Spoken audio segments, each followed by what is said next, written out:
একটা বাচ্চা মানুষ করার ক্ষেত্রে একটা মায়ের যে কত অবদান থাকে আর কত কষ্ট থাকে সেটা আসলে বলে শেষ করা যায় না। ওয়াফিয়াকে প্রতিদিন সন্ধ্যার নাস্তায় স্পেশাল কিছু তৈরি তো করে দিতে হয়। খাওয়া দাওয়ার পাশাপাশি ওয়াফিয়ার পড়াশোনার দিকেও কিন্তু আমাকে অনেক যত্ন নিতে হয়। সো আজকে আমার একদমই কিছু নাস্তা তৈরি করতে ইচ্ছে করছিল না। আম্মুকে বলে দিয়েছিলাম যে যখন আম্মু হাঁটতে বের হবে তখন যেন তো টুকটাক আমাদের জন্য কিছু খাবার নিয়ে আসে। সো আম্মু আমাদের জন্য আসার সময় বেগুনি আর পেঁয়াজও নিয়ে এসেছিল। ওয়াফিয়া তো বেগুনি দেখে অনেক অনেক খুশি হয়ে গিয়েছে। আমরা মা মেয়ে বেগুনি অনেক বেশি পছন্দ করি। আমাকে যদি 10-20টাও বেগুনি একসাথে দেওয়া হয় আমি সবগুলোই মজা করে করে খেতে পারবো।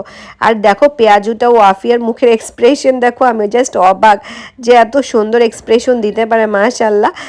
কিন্তু আমি খাওয়ার সময় কি হলো বলো তো, কারেন্টটা ঠুস করে চলে গেল। সো আমি অন্ধকারে বসে বসেই খাচ্ছিলাম আর সাথে এক গ্লাস গরম গরম কফি নিয়ে নিয়েছি। যদিও এখন ওয়েদারটা একটু গরমই ছিল, বাট তারপরেও কেন যেন আমার কফি খেতে ইচ্ছে হচ্ছিল।